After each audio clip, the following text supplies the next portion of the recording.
I think we're good. I think we're good. Let's go back. Let's go piggy.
I'm Sharon, and I'll be your MC this morning. And welcome to today's Makahonganji First Sunday Dharma Family Service. It's October 1st. Yes, brand new month. Please stand if you are able, and let's begin the service with singing Vandana Tisarana together in both Pali and English.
Please be seated. Thank you.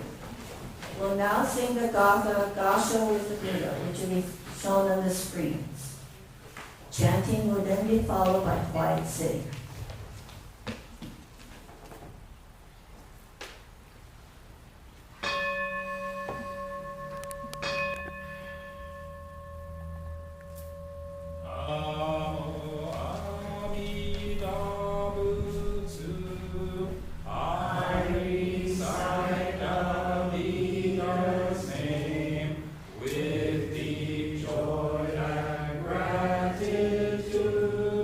I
Namanda, Vitsanamanda, Vitsanamanda, Vitsanamanda.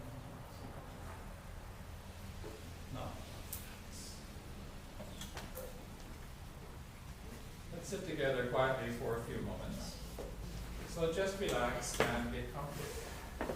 If you're able, sit forward in your seat and place both feet flat on the ground. Sit up straight. Align your head, your neck, shoulders, and back in a straight line that goes down to the floor. Place your hands comfortably in your lap. Now close your eyes and just breathe. Breathe in and breathe out. Breathe in and breathe out. As you breathe in, you'll feel energy filling your body. As you breathe out, all the stress and worries in your mind just fade away. Just breathe. The sound of the gong will signal the end of our quiet meditation.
Namanda, Vitsanamanda, Vitsanamanda,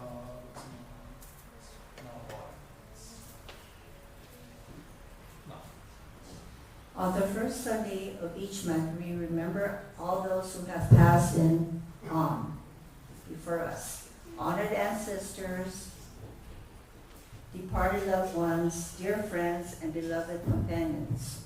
During this time, we encourage everyone both here in person and at home, joining us by live stream to offer incense as an expression of gratitude.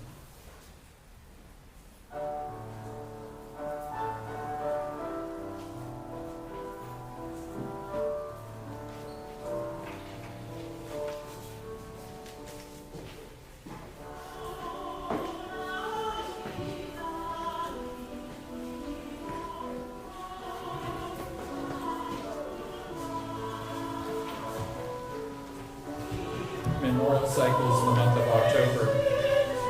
Risao Iwaishi, first cycle. Frank Munden, third cycle.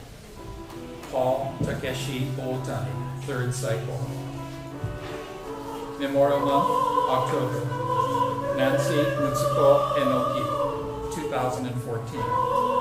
Yasuki Nishimura, 1979. Toraso Taketa, 1971. Takeru Ota, 2003. Mitsuno Fukuda, 1996. Clarence Susumu Inaba, 2000. Baby Tanaka, 1936. Clara S. Okamura, 1999. Roy Ishizu, 2006. Kiyono Shimizu, 2020. Sakujiro Tanitomi, 1931. Momoyo Fujimoto, 1969. Yasunari Hamai, 1998. Joanne Karimoto, 2019. Richard Shigeru Karimoto, 2019. Akie Imada, 1927. Ichiro Kayakani, 1951. Sho Sakae, 2000. Hichiyoshi Takishita, 1958. Hichiro Karimoto, 1995. Misata Tsuchita Okamoto, 2018. Michiko Tanaka, 1927. Lauren Fumio Hamai, 1958. Misao Yoshimi, 1980. Toshio Tam Mihara, 1989. Yoshio Inoue, 1985. Emily Sueko Tanaka, 1997. Masamitsu Abe, the year 2000. Nobuo Kawahara, 1972. Hanako Yoshida, 1929. Nagami Omura, 1965. Namo.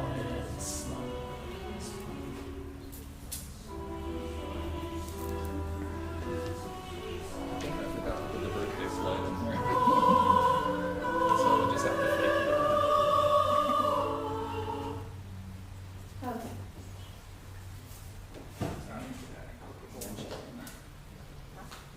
Golden chain. All right. We will now recite the golden chain of love. Let us begin. I am a link in Amida Buddha's golden chain of love that stretches around the world. I must keep my link bright and strong. I will try to be kind and gentle to let everything and protect all who are weaker than myself. I will try to think pure and beautiful thoughts, to say pure and beautiful words, and to do pure,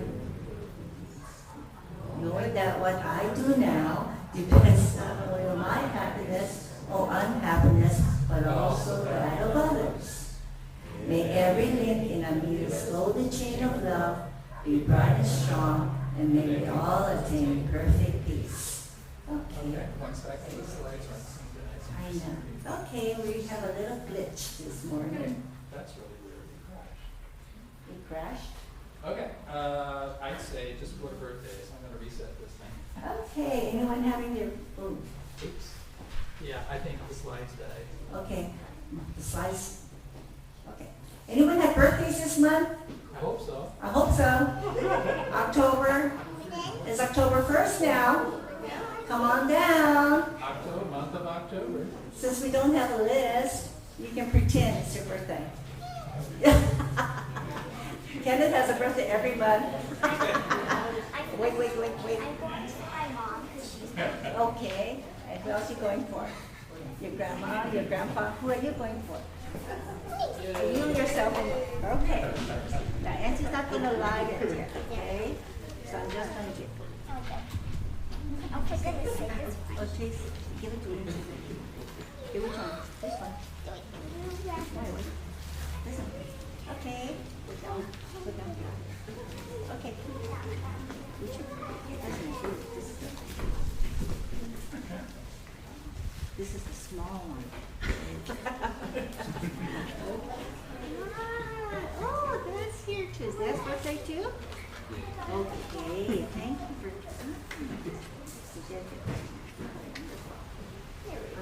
anybody else? Nobody? Okay, now, anybody know how to use this? Sure.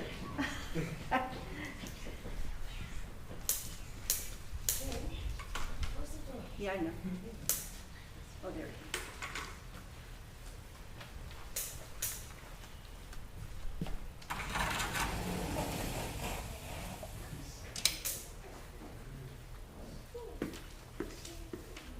I know.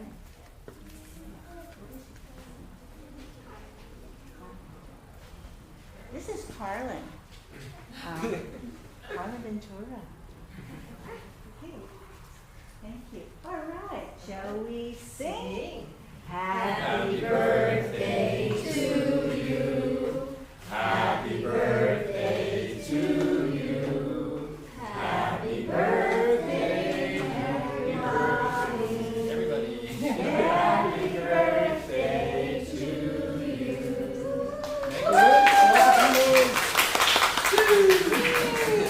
All right, thank you. Happy birthday. Okay, And then, Okay. And if you thought that was crazy, just wait for the next one. Okay, Mike's on. Okay, let's get our Guest readers, guest readers. we are honored today to have guest readers.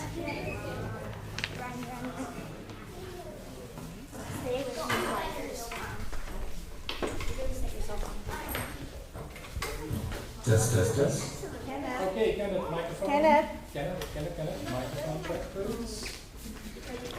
The book they'll be reading is this book, A Big Guy Took My Ball, okay, by Mo Williams. It has a message for all of us. Check. Can everybody hear that? Okay, give Kenneth a thumbs up there. Okay. Don't try not to drop this on the floor, okay? Wait, hang on. Let's move the box out a little bit. There we go. How's that? Okay, and then you guys need to come on this side.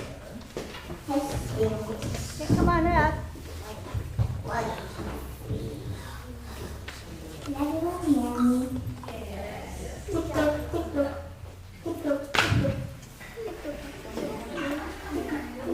Okay. Okay.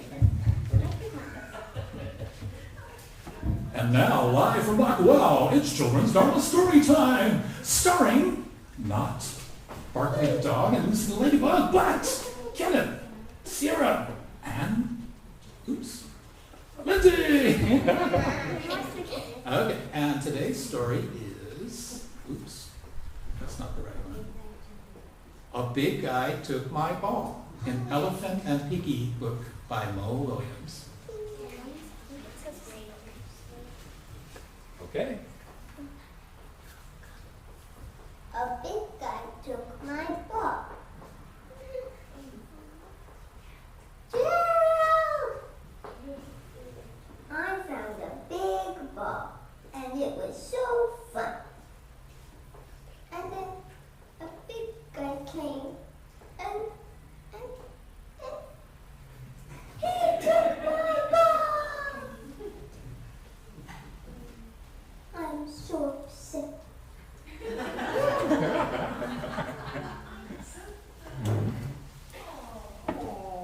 Aww. That is not good. That is not right.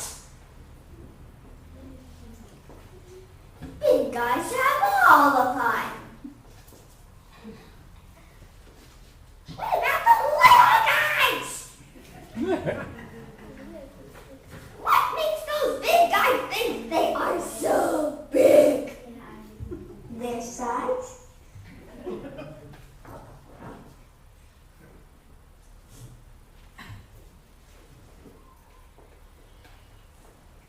Well, I am big too. I will get your big ball from that big guy. My hero. Here I go. Let's see how big this big guy is. Oh. Oh. Hey. Did you get my ball? Did you get my ball back? That is a big guy. You did not say how big he was.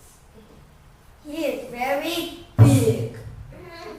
He is bigger than I am. Much bigger. I am smaller than he is. Much smaller. He is so big. Gerald, you did not get my big ball back, did you?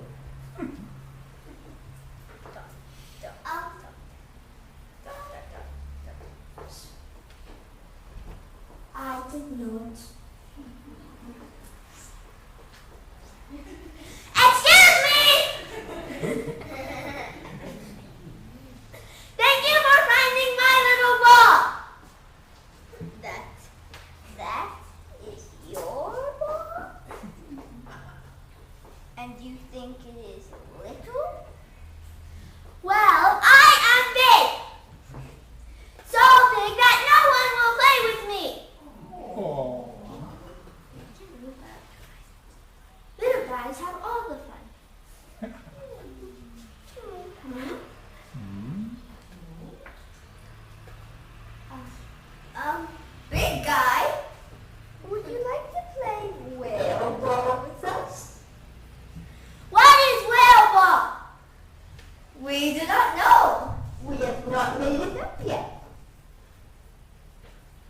a little help, we can all have big fun!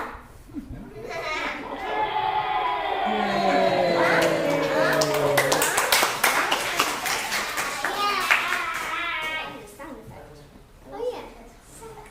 Can you click it? The end. There you go. Yay!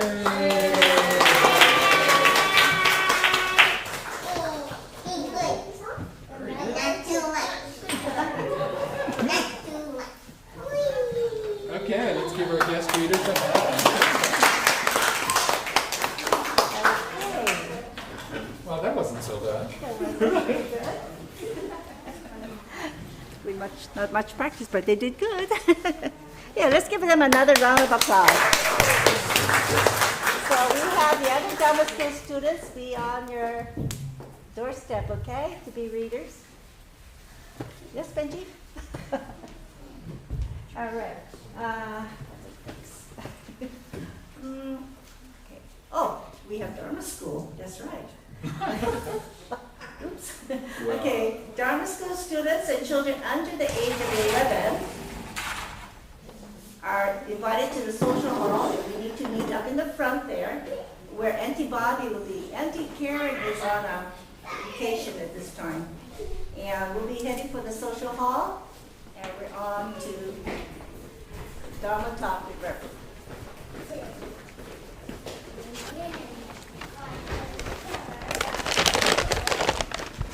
Okay, the lapel microphone now. See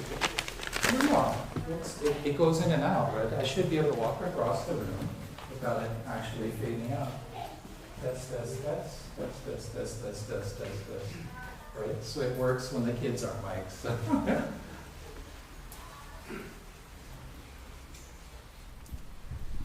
So lucky everybody, because you get to have Dharma School for the rest of us.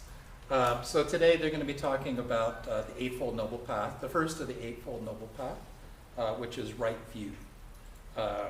And so that's why we're choosing the children's storybooks based on the Eightfold Noble Path. But to get to the Eightfold Path, we have to understand what's up with the Eightfold Path. Yeah, I know. It's not working. I'm not sure. Test. It's very strange. So it should be mic'd like this. All the other mics are turned off. I'm close enough for the range to work, but it just stops working. So anyway, so the right view would be don't use the microphone. So remember the last time we had Dharma School for the rest of us, we started out with this misquotation or misinterpretation of the Buddha's teachings, which says life is suffering. And every time you do that, right, people who aren't Buddhists, they look at you like, oh, you are so pessimistic. Right? Because in American culture, right, talking about suffering is like, oh, think positive. So even if you're in agony, people say, think positive. Which, I have chronic pain, and I can tell you, it doesn't work, But again, that was a misquote, right? That's not, the Buddha never actually said life is suffering. What the Buddha said, and this was the long one, right? That birth is dukkha. So this is one of those funny words that's hard to translate. So birth is stressful, just use stressful, right? So birth is stressful, aging is stressful, death is stressful, sorrow, lamentation, pain, distress, and despair is stressful. Association with the unbeloved is stressful. Separation from the loved is stressful. Not getting what is wanted is stressful. In short, the 5 clinging aggregates are stressful. So we do have to kind of talk about the aggregates, which is one of these difficult philosophical constructs. But as we go along, it'll make more sense. But think about that, right? We talk about human existence. So birth, aging, disease, death. As far as we know, there are no exceptions. And yet, we're constantly denying this stuff. I didn't have a chance to take the screenshot, but there's 46-year-old billionaire, trying extreme measures to feel and look like he's 18. Okay, well, I guess you got a lot of money. It's worth a shot. It's worth a shot. But remember, right, the Chinese, going all the way back before Buddhism, were searching for eternal life. Right? the secret to eternal life. And these legends and these desires have always been around. And yet, as far as we know, nobody gets to live forever. So why do we keep doing this? Most of you know I was an advertising guy before I started doing this. And people spend billions and billions of dollars to look and feel like they're 18. Actually, for women, it's the age 26. There was an interesting global study that talked about that. Globally, across all countries, all languages, all cultures, women invariably responded that the happiest time of their life was age 26, on average. Why? At least in the more, like the G7 countries, you would have completed college education, you're working, you're independent, you have your own income, you have your own lifestyle, you're not married yet, you don't have children and husband to take care of. Right? It's all up to you, it's your money, it's your life, you do what you want. And then, of course, you fall in love, so suddenly your focus shifts to the person you love, then you have kids, and then suddenly, you're a full-time parent, and then suddenly, look in the mirror and there's this old person looking back at you. You go, gee, I used to be able to do that. So, in short, right, we can all accept this as basic truth, the truth of human existence. There are no exceptions to this. And then the Buddha goes on to say that if you have to be with that which you hate, whatever that is, I hate this person, but you have to be with them, you have to work with them. Right? If you have workplace relationships, you may not like your boss personally, but they're your boss, so you have to be there. And you have to work with them, you have to be with them. Also, if there's something or someone that you love, and you're separated from them, this is suffering. This is suffering. And of course, the greatest separation is death. So when you lose a parent, a sibling, a child, a friend, a pet, this separation, being separated from what you love, this is, by definition, suffering. And again, we can't, no one could dispute this. No one could say, no, that's not true, Carrie. Actually, everything is happy. Now, advertising guys will tell you stuff like that, right? Use this shampoo, your hair will be shiny and manageable. People will perceive you as younger than your actual age, and this will make you feel good. And look, this elegantly designed plastic bottle, don't tell anyone what's on the inside is actually the same as the cheap brand. Was a great value or whatever that Walmart says. Or Costco, Kirkland. Where do you think Kirkland is, where's Costco's sourcing all this stuff? It's from the big companies. It's from the biggest. It's Pantene. Is it worth it? When we do research, we can demonstrate clearly that for the person who purchases those products, that association with the brand, it makes them feel better. Good enough. It's worth $17 for a little tiny bottle of shampoo. So again, this is actually what the Buddha taught. So we get to, right? So we can understand. All right, the Buddha didn't actually say life is suffering. And then we got into this very complex idea. But if you don't understand this idea, Buddhism doesn't get started. So dependent origination. And I can never pronounce the Sanskrit correctly, but it's prati yatsa samutpada, or something like that. So if this exists, that exists. If this ceases to exist, that also ceases to exist. And this is just the first 2 branches of this. There's 12 branches to this.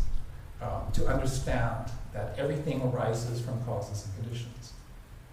And that's the way we usually say it in English, right? So if you think about yourself, oh no, I just kind of decided I was going to be born, I was going to be Carrie, and poof, here I was.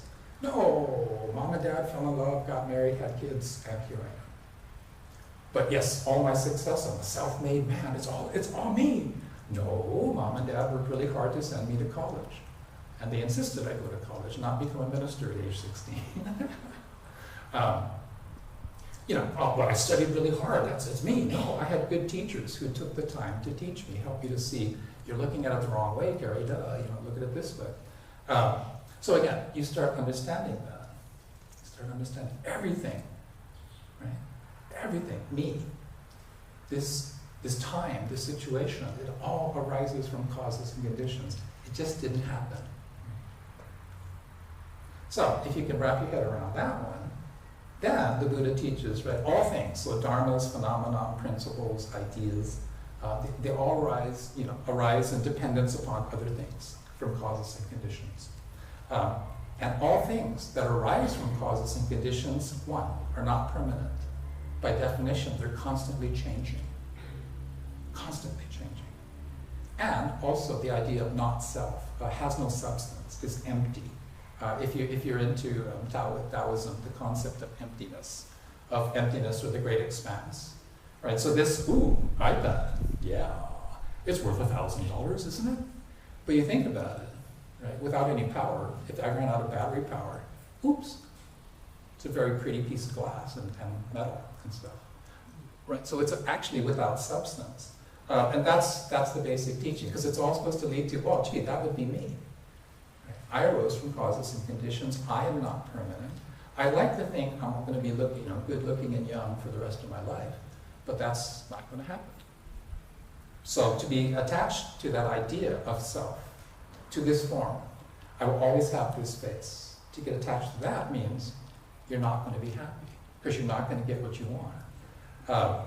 So anyway, if you're going to remember one thing, remember the word dukkha. This is my favorite word. So all things that arise in dependence upon other things are dukkha. Right? So human life, human existence arises from causes and conditions, and thus it is dukkha. It is stressful. It is not satisfying. It's not what I wanted. This is not what I wanted. And so dukkha is caused by this attachment to things that arise from causes and conditions. They're impermanent and have no substance. And yet we insist, I'm going to be young forever. Oh, it's those other people who are going to get old and have pain and eventually pass away. Eventually pass away. We know this. There are no exceptions. So here's what the Buddha started teaching, right? So that the four truths. Sorry, go back. So dukkha is caused by this attachment to things that are impermanent and have no substance. So, attachment to the idea of caring. This person that I am now, right, is the accumulation of 63 years worth of stuff. The person I am tomorrow is going to be different by definition. It's not the same caring. And I have no substance. Right? What I think of as the self, if you've studied Freudian psychology, it's a construct of the mind. Right? The ego self, is a construct of the mind to protect yourself, to protect the id, the inner self, from all this external stuff. So, having been a creative writer, I have a very big ego. You have to. Right? You think and think and think and think, and you come up with this great phrase. You put it on the table, and the client, who's clearly an idiot, says, "Nah, I don't like it. Do it again." And you can't get mad. You can't argue with the client. You can't say, "But it's brilliant." You go back and say, "I understand. Can you be more specific? What's wrong with it?" And then you have about, overnight, to come up with 10 killer ideas. Okay? And there's 4 other guys, people in the room who are just as talented as you, and 2 of them are younger, so it's probably like, Sierra's in the room, like going, "I can outright Gary, no problem," You think about it, right? There's always somebody younger and smarter and more energy than you do. And here I am in my 40s trying to keep up with these kids. And that's why they push me into management. So the thing becomes, right, if you're attached to that, it's this attachment that creates the problem. So eliminate the cause of dukkha, eliminate this attachment to self, right, and dukkha stops. Simple teaching. And then we get to the important bit, right, which is the way to eliminate dukkha is the Eightfold Path of the Noble Ones. The Noble Ones, in this case, refer to monks, right? The people who have 100% commitment to the pursuit of truth. So, the first of the 8, okay, and we always say, yes, we should teach the children the Eightfold Path. Okay, but to get to the Eightfold Path, right, to get to right view, to see reality as it is, not reality as my ego wants it to be. To get there, you have to, 1, become aware of the ego self. Right? You have to become aware that there is this thing called the ego self, and it dominates your thoughts and words and actions. Right? We don't like to think we're ethical people, etc. No, it's your ego. But of course, ego wants to be ethical. Ego wants to be perceived as ethical. Ego wants to be perceived as, I'm a religious person. That's why I go to church on Sundays. The Buddha never said, go to church on Sundays. Where does that come from? So, anyway, You have to understand the ego self. What is the ego self? Where does it come from? What's up with it? And then, here's the hard part. You have to destroy the ego self. So this is one of the approaches, and this is the Buddha's original approach. Destroy the ego self. Destroy the attachment. Right? If you destroy the ego, you destroy the attachment. So this is the approach. So how do you do that? Meditation. Right? The Buddha sat for 49 days under the Bodhi tree. Right? Non-stop. Right? This is not, okay, well, Carrie just took 7 breaths. I think that's enough. No, 49 days in a row. And he said, I'm going to sit under this tree until I understand the truth, or I'm going to die trying. Right, so there's a certain amount of commitment involved. Sutras, yeah, nobody, raise your hand if you like doing sutras in Sino-Japanese. I do. Okay, you don't have to raise your hand. What we call chanting, right, sounds different, but it's actually like Gregorian chants, right? I mean, you've heard these things. It's chanting because it's not melodic, it's not Mozart. But you have to remember, this is how people memorize the words of the Buddha. Right? For the first 100 years after the Buddha passed, there was no way to write things down. The technology didn't exist. There was no paper, there was no pencils, whatever. So the only way to do it was, thus the Buddha said, or thus I have heard, Nyoze Gamon. So a lot of the sutras begin with either Nyoze Gamon, thus I have heard, or, right, Busetsu, the Buddha said, the Buddha explained. Right, so these are the literal words of the Buddha. So how do we memorize it? Okay, we're going to memorize the most important word. Namo Amida Butsu. Everybody, Namo Amida Butsu. Namo Amida Butsu. That's how I teach it to the preschoolers. Namo Amida Butsu. Namo Amida Butsu. You make it a little bit more musical. But you think about it, this is what chanting is. So, for example, if you'd like to be ordained as a priest, you have to memorize the entire Shoshinga. It's 120 verses in Sino-Japanese. I read both Chinese and Japanese, so it's doubly confusing. What are they saying? But to this day, I can do Shoshinga start to finish without looking at the book. So who cares, right? But if all the books just burned up, if the computers all died, right, I have Shinran's key teaching in my head. So I said, everybody, we're going to memorize this together. Repeat after me. Ki myo murio jukyo nyodai. Everybody, yay! You don't have to do it. But chanting, right? This is one of the things. But even to get there, you have to leave home. So raise your hand if you're willing to shave your head. Right? Take off all your nice clothes. And oh, look, there's a rag right there. I think I'll wear that. Okay. You have to beg for food. The big bells that we use, right? This is the begging bowl for the priests, for the monks. Quite literally, so like the one that I used for the chanting, I'd be walking through the streets silently, and I would bow to people, and they may or may not give me food. Right? But think of our reaction to homeless people. Right? Now, Honolulu has more homeless people than Makawao does. But just because they stand at the intersections, you're going, oh man, oh homeless dude, I can't make the signal. I have to wait here for 3 minutes or 4 minutes or 5 minutes. The guy's got got the sign. Or even better, it's a woman with a baby. In India, you will encounter this a lot, starving baby. And we're humans, so we feel compassion for these people. And yet, our mind is going, if I gave $10 to everybody, then I wouldn't have any money myself. Or he's probably going to use it for drugs. Or whatever. We make these rationalizations for not doing what our heart tells us. So the point just being that ego is active all the time. And we do sutra chanting, right, to memorize the words of the Buddha. And if you're not willing to make that commitment, what kind of Buddhist are you? You're a tradition Honganji Buddhist. Because obviously we're not monastic practice, right? The Sunday service is designed after the daily life of a monk. Right? So we all recite things together, the golden chain of love. That's the fundamental teaching. Right? We chant. We tend to chant in English because people need to understand what they're chanting. But think of it as meditation. If you don't understand the words, that's the whole point. That's the whole point. Right? You don't understand the words. So you have to study. Raise your hand if you've ever read the translation of the Shoshinga. Okay, somebody raise your hand, please. Make us look at it. Oh yeah, Jean did it. Yeah, there. But there's only one person in the room, so that's because if it's 0 persons in the room, then I failed as a teacher.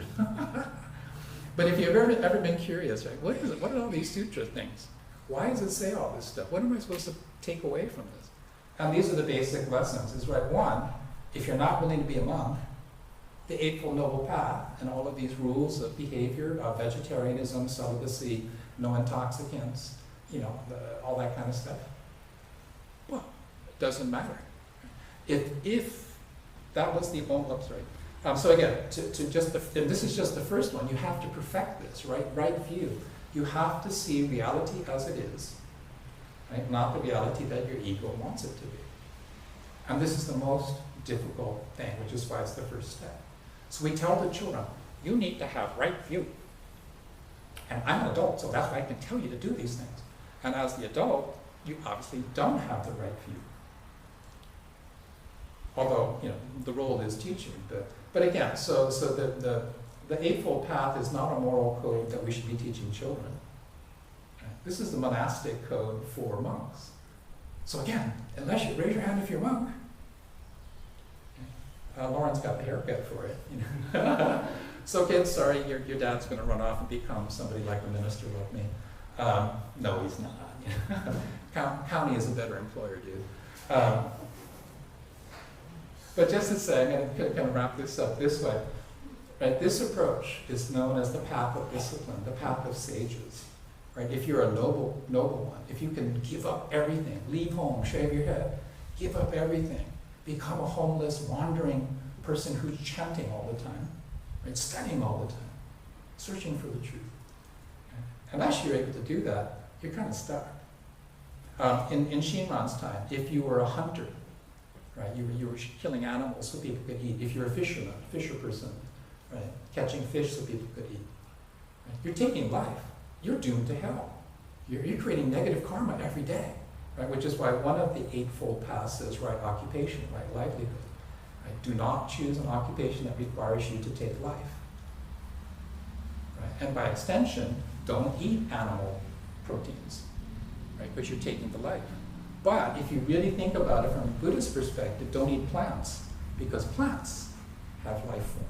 So the ethical or moral superiority of, well, I'm vegan, you're not, thus you're evil, well, it kind of falls apart because plants, in fact, have life. Unless you define life as not being sentient.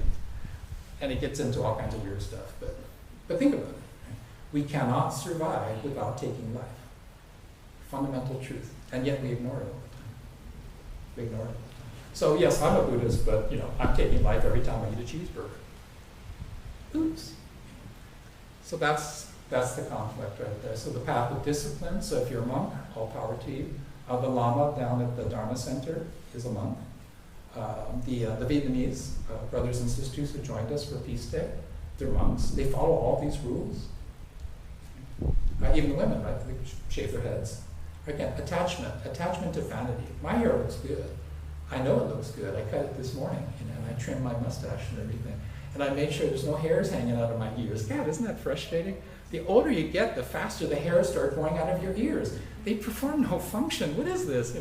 But it looks nasty, so I'm up there like, so that's okay, kids. It won't happen to you for a while. Don't worry about it. And when it does, the technology will be there to help take it off. So the easy path is this. So the Pure Land school, which we're part of the tradition, right, is considered the easy path. Did you know that originally you had to be a monk to practice Pure Land Buddhism, Mahayana Buddhism? Shinran, right, Mahayana, Pure Land Buddhism, right? He was a monk. Only monks could do this. Shinran's great innovation was to say, no! Amida's compassion is so big that even regular people, which is us, who have jobs that require them to take life, who don't have the right view. Kerry's got such a huge ego, he will never be able to destroy the ego self. Oh, you're stuck, sorry. No, and the story goes, right? Dharmakara, the Bodhisattva, said, look at this situation. Look, I'm going to create a way for the average, egocentric, just ordinary human being to become enlightened. Maybe not in this body, maybe not in this lifetime, but I will find a way.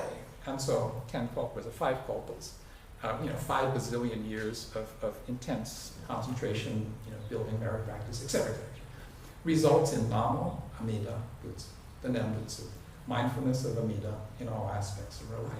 And it basically says, say Namo Amida Butsu, hear Namo Amida Butsu. If you need to understand what it means, study, duh. Otherwise, accept it as an article of faith. And all of us are, critically thinking, college-educated people going, well, show me some evidence, show me some proof. It's not true unless I believe it. Right? Think about that statement. Just say Namo Amida Butsu when you die, you're going to be born in the Pure Land, become Buddha, everything's cool. Yeah, but why should I believe you? The ego asserts itself. I need to understand, otherwise it's not the truth. And then, of course, being human beings, we flip it around. You have to teach it in a way that I understand, otherwise it can't be the truth. So, just to kind of we hear this a lot, right? Buddhism is a philosophy, it's a way of life, it's a way of looking at things, which is very true. Right? But that's your ego talking. Because you're asserting, I understand it, but you don't. It's a philosophy. I don't need to go to church. I don't need to listen to a sermon, right? Because it's a philosophy. If you really want to push the doctrine, you say, well, Amida's compassion has already embraced me, Namo Amida Butsu, I'm good. And then ministers, we can't say anything. That's a doctrinal defense. But basically, think about it, right? It's not true unless I understand that. And that is the fundamental human condition. So, for me, as the religious authority, right, I'm supposed to persuade you of the truth. I can do this scripturally, I can point to all the sutras, right? I can point to where the quotes are that backs up the entire rationale. That's what the Shoshinge is, by the way, which is why we study the Shoshinge. We have to memorize this thing. But, right, that's the thing. So, do you need to understand Buddhism as a philosophy? Some people do. Do you need to understand Buddhism as a psychology? Some people do. Do you need to have a practice that something you can do? Some people do. Other people, they just feel, and they're just aware that Amida, this entire reality that we can perceive and the reality that's beyond our perception, is all Amida, and it's all this great compassion that exists for me. It's all pointing me in the direction of becoming Buddha. And of course, a cynical guy with MBA, advertising copywriter, says, yeah, I'll prove that to me. Do that in a 15-second commercial. I do that 30-second commercial. Okay, 3-minute infomercial. TikTok videos. Namo Amida Butsu. I tried to get my granddaughter to teach me how to do stuff like that. She's like, Grandpa, I don't think so. So anyway, just think about that. Right? That Eightfold Path is actually for monks. And the path of Nembutsu, the path of mindfulness of Amida Buddha, is for regular people. But you have to admit to yourself, you're just an ordinary human being, stuck on yourself, stuck on your ego. And we'd like to think we're smarter than that, but we're not. And that's just kind of the conclusion. So hopefully that made some sense. It's not really supposed to all make sense. But over time, right, why do you come to church? You come to church, you come to the temple to quote unquote hear the Dharma, to listen to the Dharma. Over time, it builds up. That's the theory. And because doctrinally, you already have heard Namo Amida Butsu, that's why you're here. And then you just have to listen to what it's saying and understand the meaning.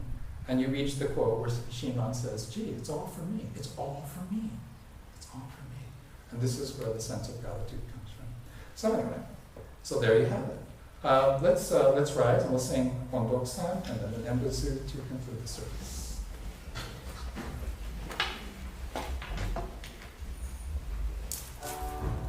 Wrong slide.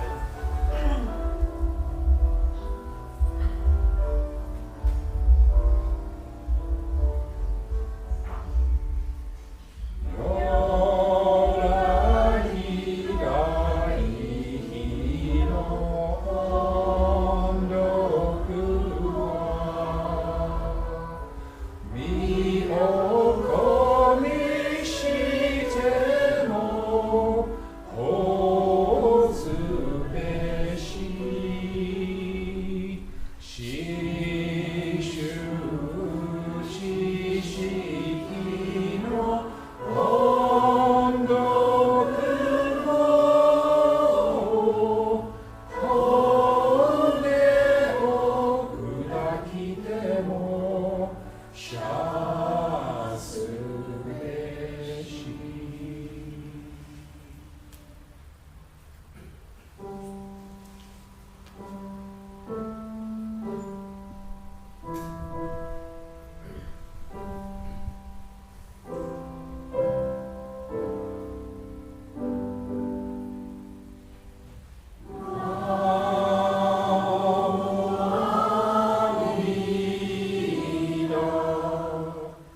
But with a foolish being full of blind passions in this fleeting world, this burning house, all matters without exception are empty and false, totally without truth and sincerity.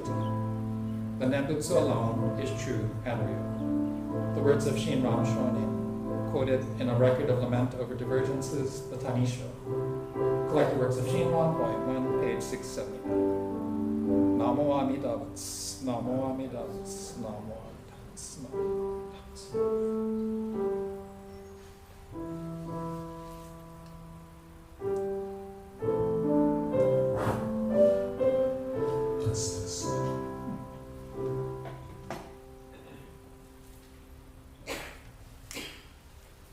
Thank you. Please be seated.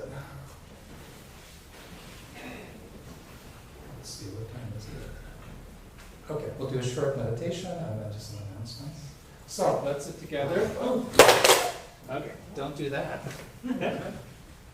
Let's sit together for a few moments.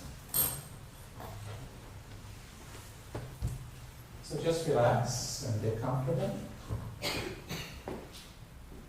If you're able, sit forward in your seat and place both feet flat on the ground. Sit up straight. Align your head and neck, shoulders, and back in straight line goes down to the floor. Now close your eyes halfway so that you're looking both inwardly and outwardly. And just breathe. Breathe in and breathe out. In and out. As you breathe in, think of something for which you are grateful. As you breathe out, just say mahalo. Thank you, thank you, thank you. Just breathe.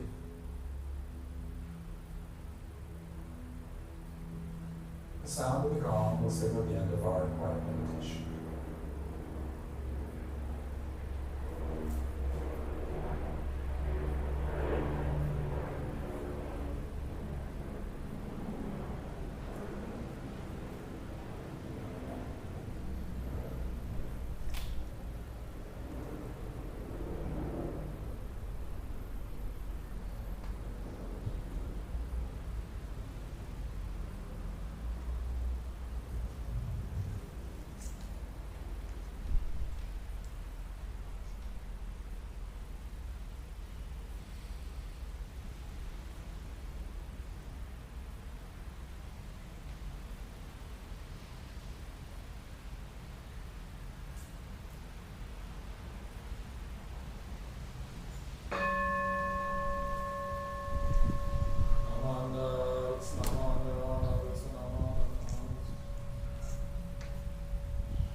Well, thank you for joining the service this morning.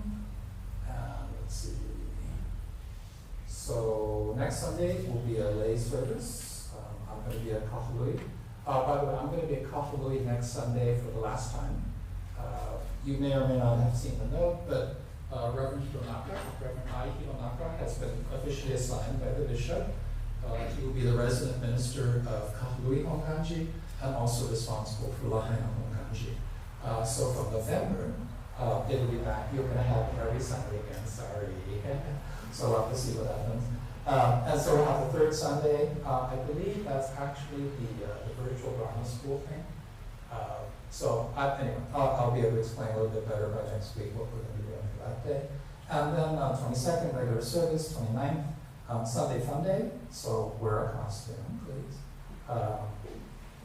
And trunk or treat, sorry, I forgot to put the time in.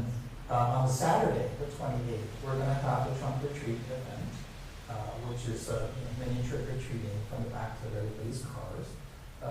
Maybe what time is it? 5:30. 5:30. And this time we're gonna invite the scouts and judoka too. Yeah, so it might be kind of huge. But if you're going to do Halloween, you might as well have fun with it. Right? Yeah, this is the one. Sunday fun days. Costumes are okay. Because last Sunday it was just, or last year it was just me and Mimi, so it was kind of weird to, have the minister and the minister's wife dressed up, but nobody else. So please, it gets lonely up here when you're wearing masks. So it's okay to wear costumes on that Sunday. Okay, columbarium's always open. Anybody else? Announcements? Last chance. Okay, other temples, it's interesting. The announcements go on longer than the minister's talk. So, okay, here we go. So thank you very much, and I'll see you in the social hall.